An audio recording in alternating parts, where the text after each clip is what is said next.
정부가 응급의료 인력을 확보하기 위해 의료진 400명가량을 신규 채용할 수 있는 예산을 지원하기로 했습니다. 의사협회는 응급실 근무의사의 실명을 공개한 블랙리스트 유포 행위에 유감을 나타냈습니다.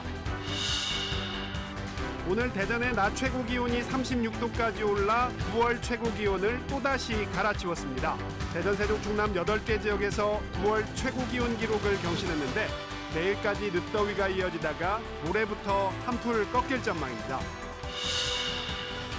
8, 90년대 각종 인권유린 행위가 자행된 천성원이 복지시설의 병원까지 15개 시설을 운영하는 거대 법인으로 성장하면서 지금이라도 성장 과정을 규명해야 한다는 목소리가 커지고 있습니다. 추석 연휴가 가까워지고 있지만 지난 여름 수해를 입은 대전의 이재민들은 아직도 텐트 생활을 하고 있어 어디서 어떻게 명절을 보낼지 시름이 커지고 있습니다.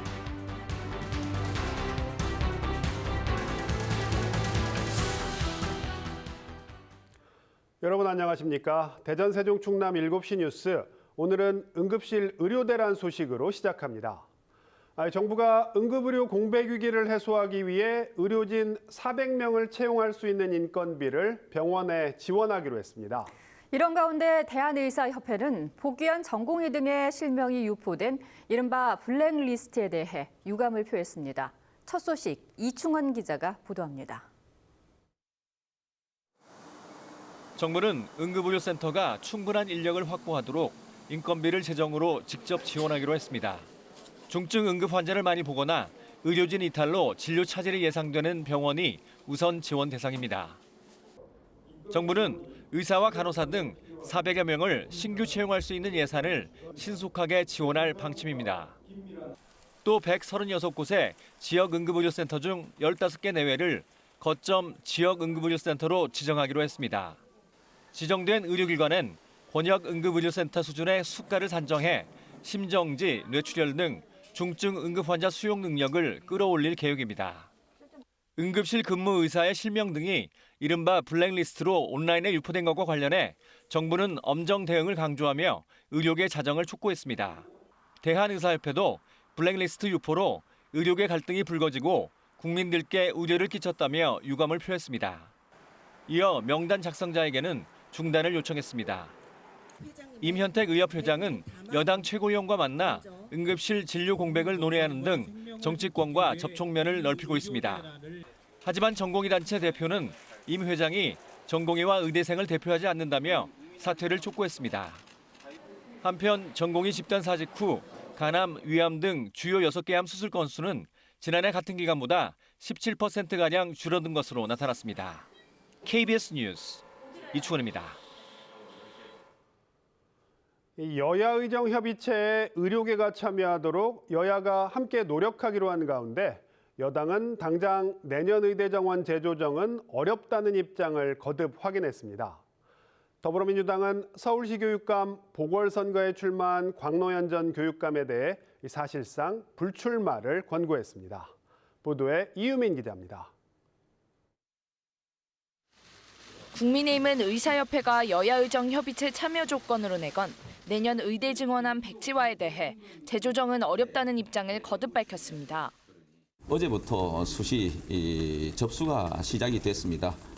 그러면은 우리 수험생들 그리고 관련 학부모들 대혼란이 일어난다.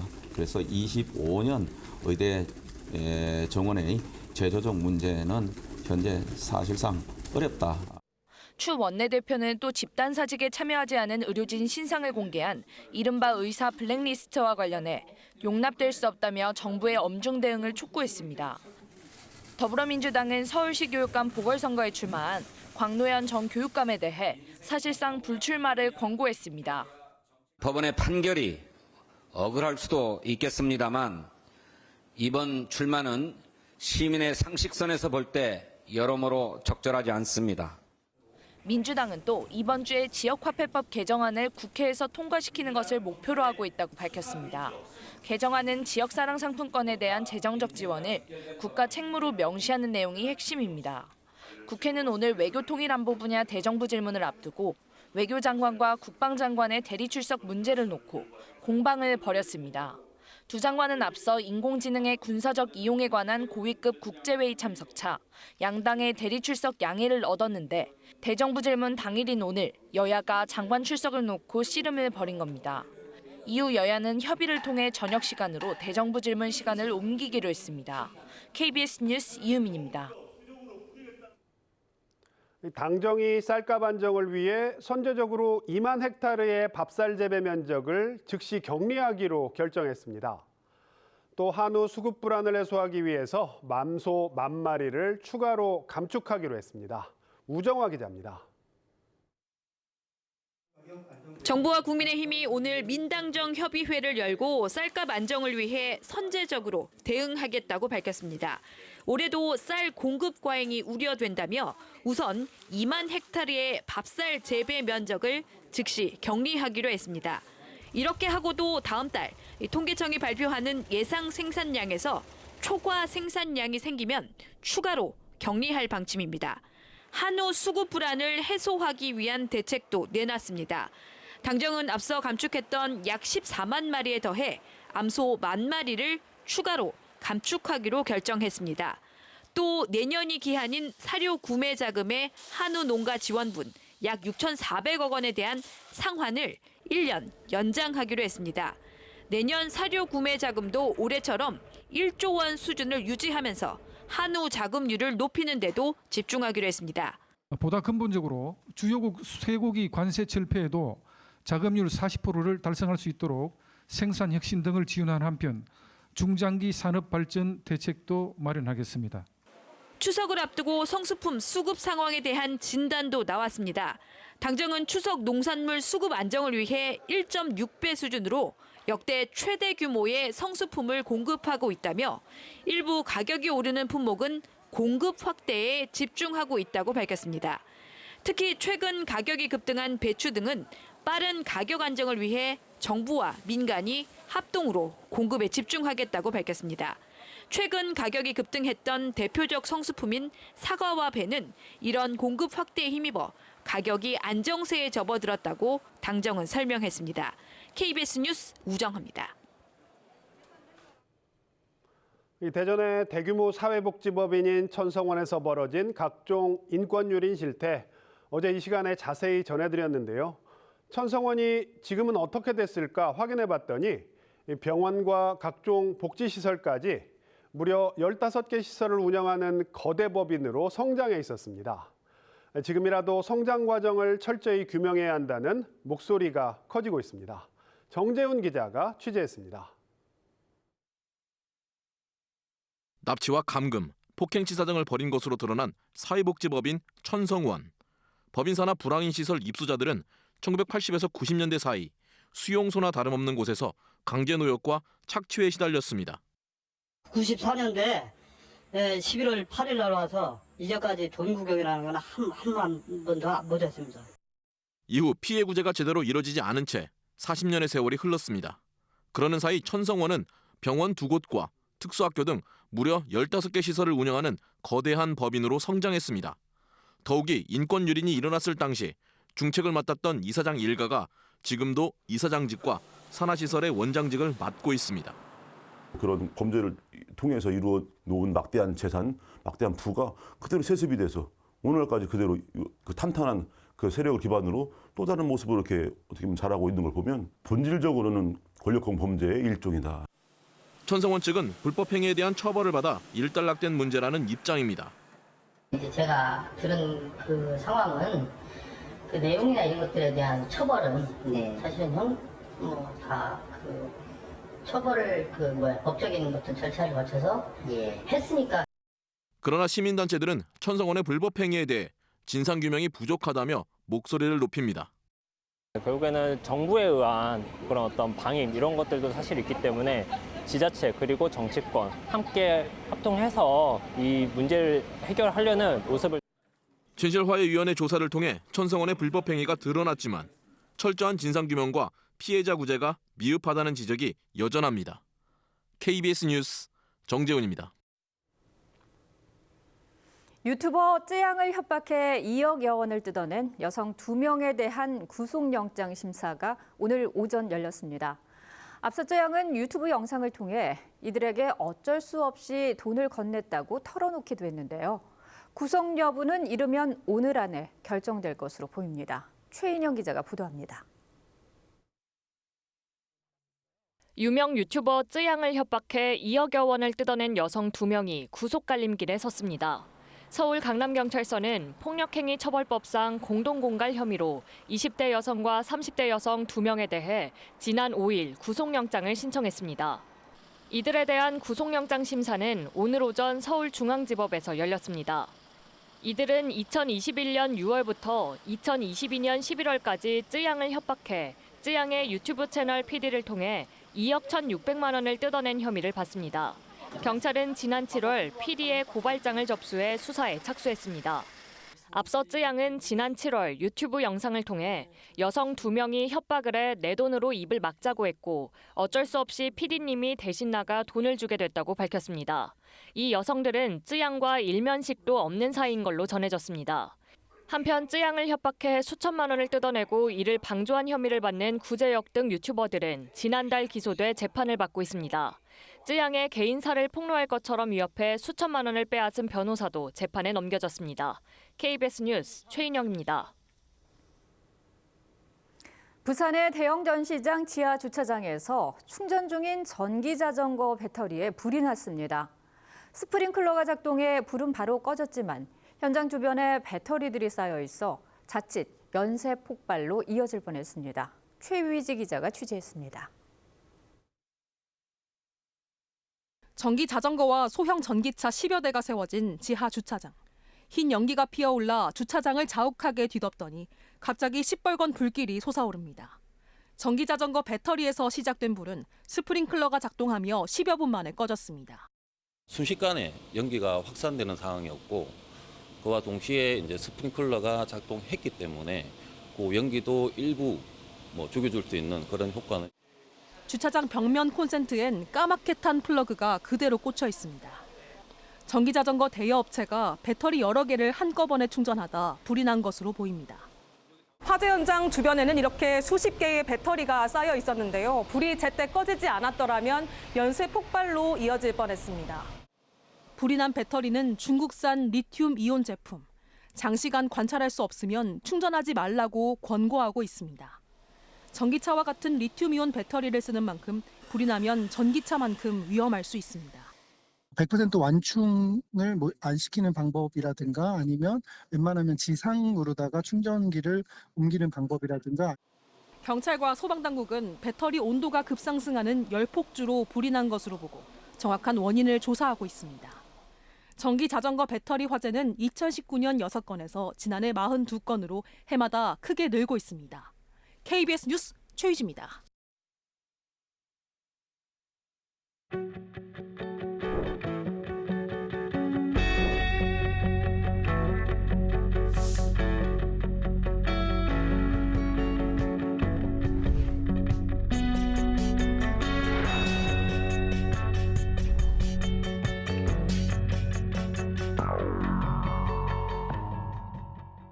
네, 추석을 코앞에 두고도 이례적으로 폭염특보가 전국 대부분 지역으로 확대됐습니다. 9월이 됐는데도 한여름과 다름없는 뜨거운 날씨가 과거와는 확연히 다르게 느껴지는데요.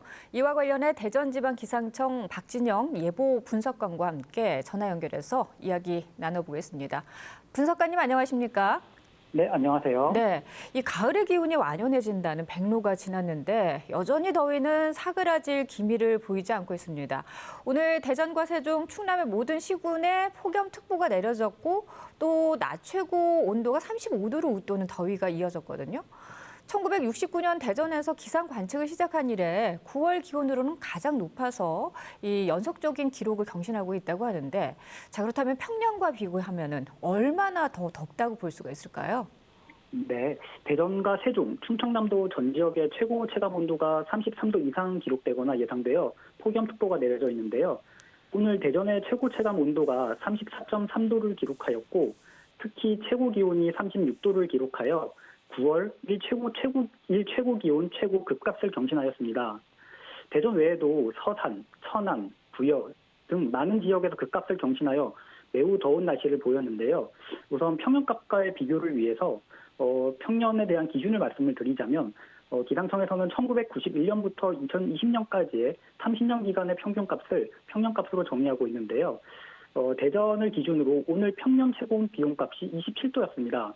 그런데 오늘 최고 기온이 36도를 기록하였으니 평년보다 9도가량 높다고 할 수 있겠는데요. 또 대전 외에 다른 충남 지역에서도 대체로 평년보다 5도에서 10도가량 높은 기온을 기록하여 더운 날씨를 보였습니다. 네, 이 대전뿐만 아니라 전국적으로 9월에 폭염특보가 이어지고 있는 상황에 밤에도 기온이 내려가지 않아서 열대야로 여전히 잠들기가 힘든 상황이거든요. 이렇게 더위가 장기화되는 건 다소 이례적으로 볼 수가 있는데 9월의 폭염 원인 무엇 때문이라고 볼 수 있을까요? 네, 폭염 원인을 좀 말씀을 드리자면 우선 올 여름 8월에는 장기간 티베트 고기압과 북태평양 고기압이 우리나라 상공을 덮으면서 대체로 좀 맑은 날씨가 많았는데요. 이 때문에 낮 동안 강한 햇볕으로 높은 기온이 지속되었고 이로 인해 올 여름 충남권의 폭염 일수는 24.3일로 역대 3위를 기록하였습니다. 그런데 최근에는 대기 중상층에는 티베트 고기압 영향으로 따뜻한 공기가 자리 잡고 있는 가운데 대기 하층에는 우리나라 동쪽에 위치한 고기압의 가장자리에서 따뜻한 남동풍이 불어오고 있습니다. 이런 기압계 상황에서는 최근 더위가 나타나고 있는데요. 특히 동풍이나 남동풍이 산을 타고 좀 넘으면서 기온이 더 오르게 되면서 우리나라 동쪽 지역보다는 서쪽 지역을 중심으로 좀 높은 기온을 보이고 있습니다. 네. 자, 이렇게 늦더위가 기승을 부리는 것은 말씀하신 것처럼 우리 한반도 상공에 티베트 고기압이 머무르고 있기 때문이다라고 말씀을 하셨습니다. 그렇다면 이 고기압은 언제까지 머무르고 더위는 또 언제까지 이어지는지 많은 분들이 궁금해하실 것 같습니다.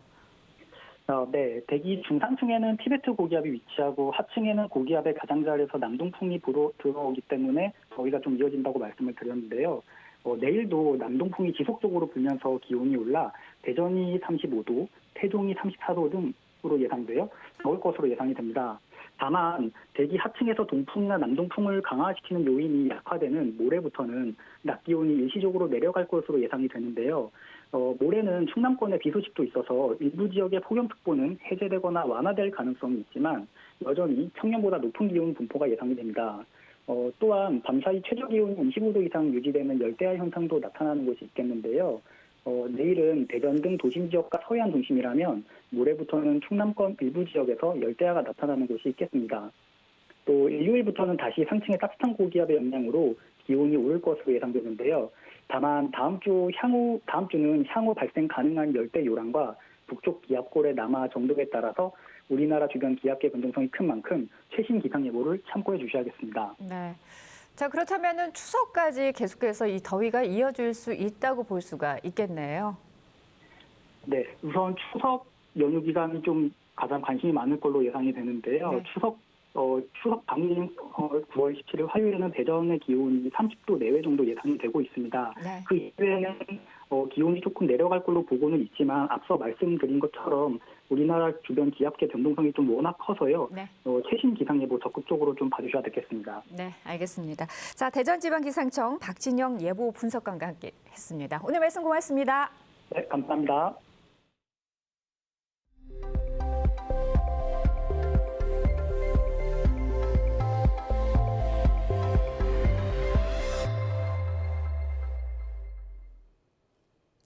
다음 소식 이어갑니다. 이 태풍 야기가 핥히고 지나가면서 베트남 북부 지역에서는 각종 시설물이 초토화되는 피해가 났습니다.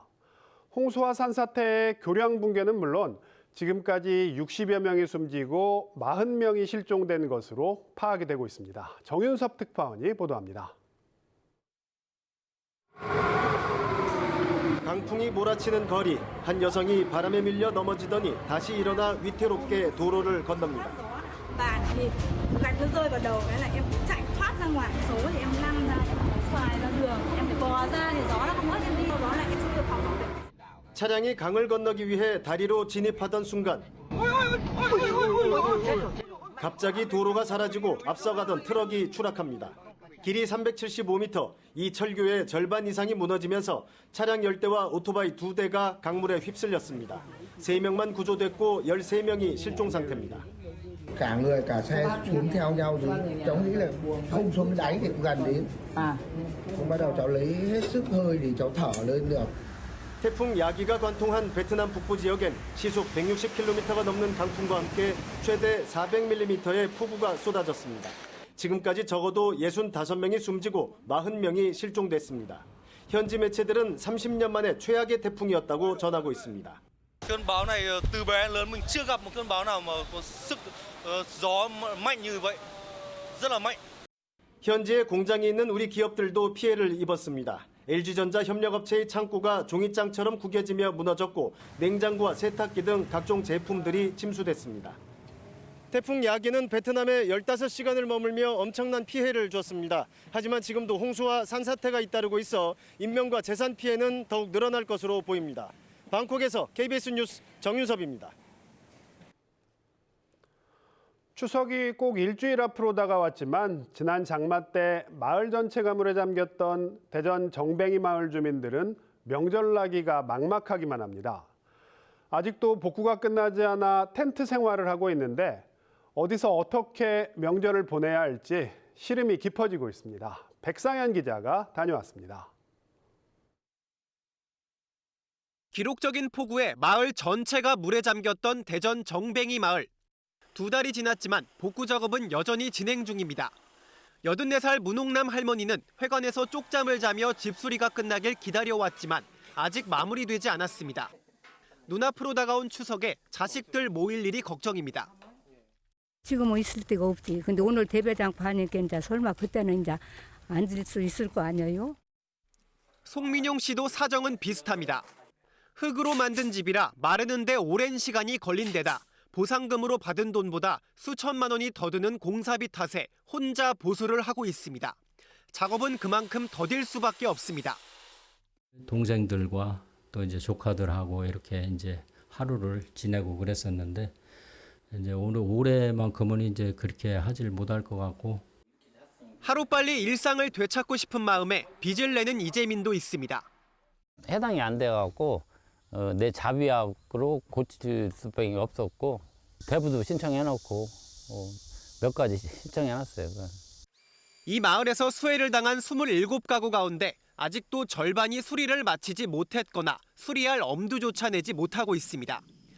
여기에 30도가 넘는 늦더위 탓에 복구 작업에 어려움이 더합니다. 이 더위가 다시 기승을 부리며 하우스 내부에도 이 찜통 더위가 이어지고 있습니다. 이러다 보니 시설물 수리는 진행조차 하지 못하는 상태입니다. 삶의 터전을 잃은 이재민들에게는 다가오는 한가위보다 일상 회복이 더 시급합니다. KBS 뉴스 백상현입니다.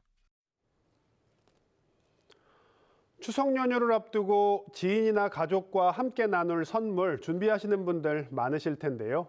지역 대표 농산물인 서산쌀과 홍성 마늘을 이용한 이색 먹거리가 추석을 맞아 선물용으로 인기를 얻고 있습니다. 박재현 기자가 보도합니다.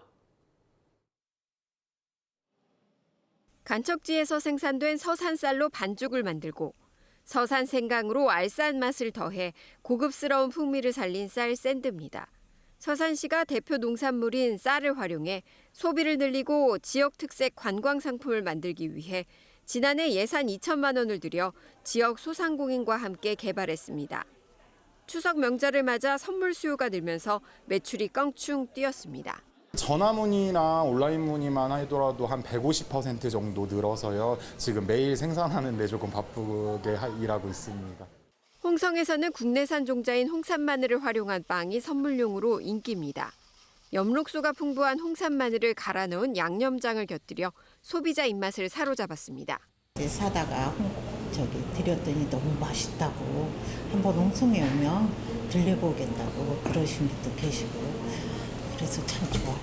이 마늘빵은 7년 만에 재배 면적이 1.4헥타르에서 100헥타르까지 증가한 홍산 마늘을 알리기 위해 홍성군이 소상공인들과 손을 잡고 지난해 개발했습니다. 마늘을 지역에 있는 국민들이 조금 더 편하게 손쉽게 접할 수 있는 방법이 뭘까 고민하다가 마늘을 활용한 디저트 레시피를 좀 개발을 하게 됐고요. 지역 농산물을 이용한 이색 먹거리가 추석 연휴를 앞두고 수요가 늘고 있지만 반짝 인기에 그치지 않도록 판로를 확대하는 게 앞으로의 숙제입니다. KBS 뉴스 박지은입니다. 올 추석에 고향 가는 길은 지난 추석보다 덜 혼잡하겠지만 귀경길은 더 오래 걸릴 것으로 예측됐습니다. 이번 추석 연휴는 6일이었던 지난해보다 하루가 짧아서 하루 이동 인원이 평균 616만 명으로 5% 이상 늘어날 전망입니다. 보도에 이승훈 기자입니다. 이번 추석 명절 고향으로 가는 길은 고속도로를 기준으로 추석 이틀 전인 15일이 가장 혼잡할 것으로 보입니다. 국토교통부는 이날 고속도로를 이용할 경우 서울에서 부산까지 최대 7시간 40분, 서울 광주 6시간 10분, 서울 강릉은 4시간 40분이 소요될 것으로 전망했습니다. 지난 추석과 비교하면 서울 부산은 3시간 25분, 서울 강릉은 2시간 10분가량 덜 걸리는 겁니다. 이번에는 추석 명절이 전체 연휴의 뒤쪽에 들어 있습니다. 그래서 앞쪽에는 교통이 분산이 돼서 규정 시간이 작년 대비해서 짧게 걸리는 걸로. 하지만 귀경길은 지난해 추석보다 더 혼잡할 전망입니다. 추석 당일인 17일이 가장 붐빌 것으로 예측되는데 이날 고속도로를 이용하면 부산에서 서울까지 최대 10시간 30분, 광주에서 서울 9시간 10분, 강릉 서울은 6시간 20분이 소요될 전망입니다. 지난 추석보다 부산 서울은 1시간 30분, 광주 서울은 1시간 55분가량 더 걸립니다. 국토부는 올 추석을 전후해 모두 3,695만 명이 이동할 것으로 예상했습니다. 지난해 추석보다 전체 이동 인원은 9.4% 줄었지만 올 추석 연휴가 하루 짧아 하루 평균 이동 인원은 616만 명으로 오히려 5.7% 늘었습니다. 가장 많은 사람이 이동하는 날은 추석 당일로 최대 686만 명이 이동할 전망입니다. 국토부는 명절 기간 교통 혼잡이 예상되는 도로 217개 구간을 선정해 집중 관리할 계획입니다. 또 버스와 철도 같은 대중교통의 운행 횟수도 10% 이상 늘릴 계획입니다. 이번 추석 연휴에도 고속도로 통행료는 면제되고 KTX와 SRT는 역귀성 요금 할인을 해줄 예정입니다. KBS 뉴스 이승훈입니다. 티몬과 위메프가 대규모 정산 미지급 사태 2달 만에 회생 절차를 밟게 됐습니다. 법원은 부실 경영 책임이 있는 기존 경영자 배제를 요청한 채권자들의 의견을 반영해 티몬 위메프 출신이 아닌 제3자를 회생 절차 관리인으로 선임했습니다. 김범주 기자의 보도입니다. 대규모 정산 지연 사태를 일으킨 티몬과 위메프의 회생 절차가 개시됐습니다.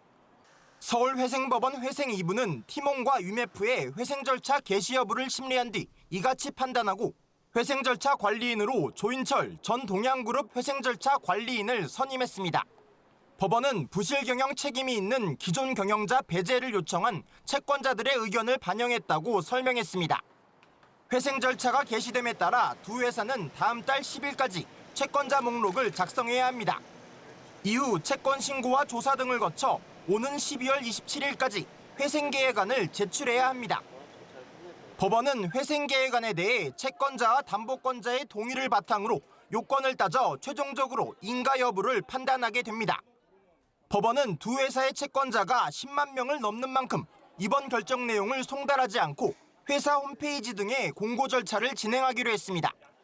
특히 법원은 채권자들에게 권리 행사를 위해 두 회사가 작성하는 채권자 목록에 자신의 채권액이 잘 기재되어 있는지 확인이 필요하다고 당부했습니다. 회생 절차가 개시됐지만 조사 결과 두 회사의 회생 가망이 없다고 판단될 경우 회생 절차는 폐지됩니다. 이후 두 회사가 더 이상 방법을 찾지 못하고 스스로 파산 신청을 하면 법원에서 검토한 뒤 직권 파산 결정을 내릴 수도 있습니다. 금융감독원 조사 결과 티몬과 위메프가 지급하지 못한 미정산 금액은 1조 2천억 원을 넘는 것으로 집계됐습니다. KBS 뉴스 김범주입니다. 입주를 앞둔 신축 아파트에서 공사가 덜 끝난 상태로 사전 점검을 진행해 입주 예정자들이 크게 반발하고 있습니다. 이런 비슷한 일이 끊이지 않으면서 완공 뒤 사전 점검을 의무화하는 주택법 개정안이 최근 시행됐지만 실효성이 떨어진다는 지적입니다. 보도에 조정아 기자입니다. 지난 주말 사전 점검이 진행된 천안의 한 신축 아파트. 복도 천장에서는 물이 뚝뚝 떨어지고 현관문 나사조차 빠져 있습니다. 조명이 있어야 할 방안 천장은 덩그러니 뚫려 있거나 하수구 구멍과 덮개 입구도 위치가 엇갈린 채 방치된 곳도 있습니다. 현재까지 파악된 하자만 한 가구당 100건에서 160건. 당장 이달 말부터 입주를 앞둔 입주 예정자들은 하자를 넘어선 미완공 상태라며 분통을 터뜨립니다. 그 전 재산을 다 투자를 해갖고 집을 입주를 했는데 옵션 부분이라든지 하자가 너무 많아가지고 제가 이 돈 주고 신축을 괜히 분양받았다 이 생각이 들더라고요. 여기에 입주 지정 기간 45일 전 진행해야 하는 사전 점검이 불과 한 달 전에 이루어져 현행법까지 어겼습니다. 시공사 측은 입주 전까지 완벽한 보수는 불가능하지만 이달 말 완공과 입주에 문제가 없다는 입장입니다. 하자 수가 많기 때문에 100% 입주 전에 끝낸다는 것은 장담할 수 어느 현장이나 어느 사업장이나 마찬가지고요. 정부가 지난 7월부터 사전 점검 전 공사 완료를 의무화하는 주택법 개정안을 시행하고 있지만 아직 경각심은 부족한 상황입니다. 방향성은 좋았으나 실효성의 문제는 우리가 좀 충분히 생각을 좀 해봐야 된다는 얘기예요. 과태료를 충분히 더 한다든지 다양한 방법으로 규제를 더 강화를 해서 지난 3년 동안 전국에서 접수된 신축 주택 하자 건수는 41만 8천여 건. 입주자들에게 더 안전하고 높은 품질의 보금자리를 제공할 수 있도록 좀 더 세심한 정책적 변화가 시급해 보입니다. KBS 뉴스 조정아입니다. 미국 대선을 50여일 앞두고 전 세계의 관심 속에 해리스 부통령과 트럼프 전 대통령 간의 TV 토론이 내일 열립니다. 처음 맞붙는 TV 토론이 마지막 토론이 될 수도 있어서 두 후보는 배수진을 치고 토론 준비에 사활을 걸고 있습니다. 김경수 기자가 보도합니다. 11월 5일 치러질 미국 대선에 향방을 가를 해리스와 트럼프의 첫 TV 토론. 이번 TV 토론은 양측이 추가 토론에 합의할 가능성이 크지 않아 처음이자 사실상 마지막이 될 수 있습니다. 두 번의 기회가 없다는 생각으로 두 후보 모두 남다른 각오로 임하고 있습니다. 민주당 후보인 카멀라 해리스 부통령은 이미 지난주부터 TV 토론회가 열리는 펜실베이니아주의 한 호텔에 머물며 토론을 준비했습니다. 현지 언론들은 해리스 부통령이 토론 현장과 비슷한 무대에 조명까지 설치하고 트럼프 전 대통령 대역을 등장시켜 모의 토론을 진행했다고 전했습니다. 해리스 부통령은 또 새로운 앞길이란 제목의 주요 분야별 입장도 온라인에 공개하며 정책 행보에도 공을 들였습니다. 반면 공화당 후보인 트럼프 전 대통령은 경합주 유세 일정을 소화하는 등 다소 여유로운 모습입니다. 해리스 부통령의 지지율 상승세도 저지하며 선거 구도를 접전으로 되돌린 데다 성추문, 입막음돈 의혹 관련 형량 선고도 대선 이후로 미뤄지며 사법 리스크도 잠재운 상태이기 때문입니다. 이미 5차례나 대선 후보 토론을 경험한 데다 지난 6월 바이든 대통령과의 토론도 절제된 모습으로 성공적으로 마쳤다는 자신감 속에 트럼프 전 대통령은 토론회 당일 필라델피아로 이동할 계획입니다. Kamala Harris and Donald Trump are meeting for their first presidential debate. This might be the biggest showdown that Philadelphia has had since the Rocky movies. 각종 여론조사에서 두 후보가 초박빙 접전을 벌이고 있는 가운데 이번 TV 토론이 2달도 남지 않은 미국 대선 판도의 분수령이 될 것이란 전망이 나옵니다. KBS 뉴스 김경수입니다. 이렇게 오는 11월 대선을 앞두고 있는 미국에서 연일 중국을 향한 보호무역주의 발언과 공약 등이 많이 나오고 있는데요. 이런 흐름에 한국 기업도 간접 영향권에 있어 대비가 필요하다는 분석이 나왔습니다. 김요대 기자가 보도합니다.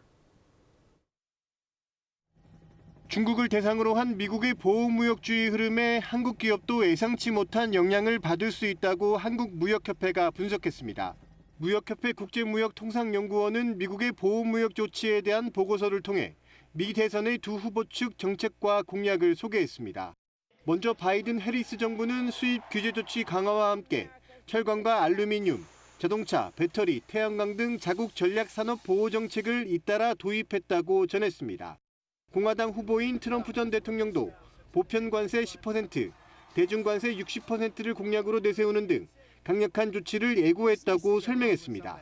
미국의 신규 수입 규제 건수를 보면 지난해 하반기부터 올해 상반기까지 1년 동안 107건인데 이는 역대 최고치였던 2020년 한 해 120건에 근접하는 수치입니다. 특히 미국이 알루미늄 제품 등 중국산 제품의 우회 수출 경유지로 한국을 지목한 점을 주목해야 한다고 보고서는 지적했습니다. 우회 수출 경유지로 판정될 경우 고율의 반덤핑 상계관세율이 한국의 대미 수출에 적용될 수 있다는 겁니다. 한국 기업이 중국산 원료나 중간재 수입처를 대체할 경우 조달 비용이 늘어나 수출 경쟁력이 낮아질 수 있다는 점도 우려됐습니다. 이에 따라 미국의 동향에 대한 지속적 관찰과 대선 결과에 따른 대응 전략 마련이 필요하다고 보고서는 강조했습니다. KBS 뉴스 김유대입니다.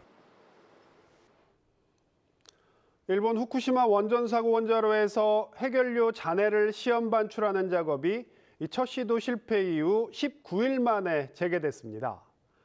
2011년 발생한 동일본 대진 이후 처음으로 해결료 잔해를 꺼내게 되는데 시험용으로 일단 3g 정도를 2주 동안 채취할 예정입니다. 도쿄 황진우 특파원입니다.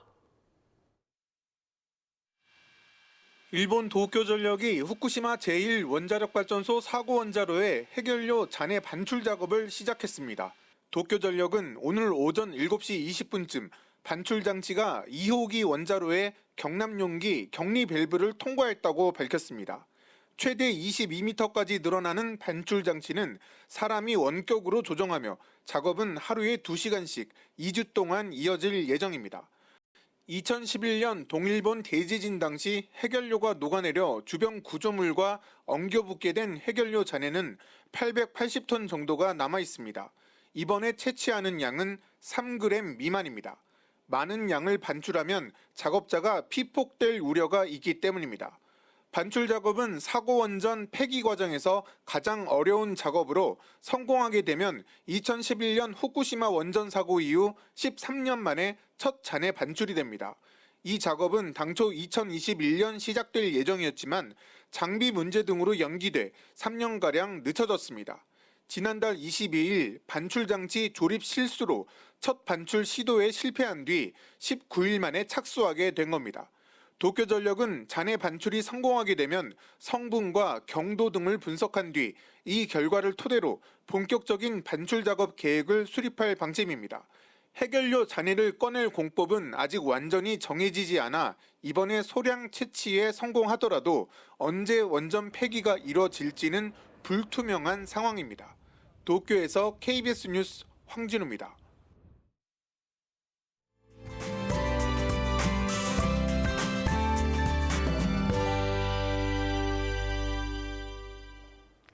달력은 9월인데 아직 한여름 같습니다. 오늘 대전의 낮 최고 기온 36도로 역대 9월 중 가장 더운 날을 기록했는데요. 여기는 밤에도 식지 못해 열대야 현상이 나타나겠고 내일 낮에도 오늘만큼 덥겠습니다. 폭염특보도 한층 강화됐습니다. 공주에 내려진 폭염경보가 오늘은 대전과 세종을 비롯한 10개의 시군으로도 확대됐고요. 그 밖의 지역에도 폭염주의보가 발효 중입니다. 더위 속에 내일은 소나기가 내리는 곳이 있겠는데요. 양은 5에서 60mm가 되겠고 천둥, 번개를 동반해 강하게 쏟아질 수 있겠습니다. 내일 아침 대전이 25도, 세종은 24도에서 출발하고요. 한낮에 대전과 공주, 논산이 35도까지 오르겠습니다. 충남 북부 지역의 아침 기온은 천안이 23도, 서산 24도, 한낮에 아산이 35도를 보이겠습니다.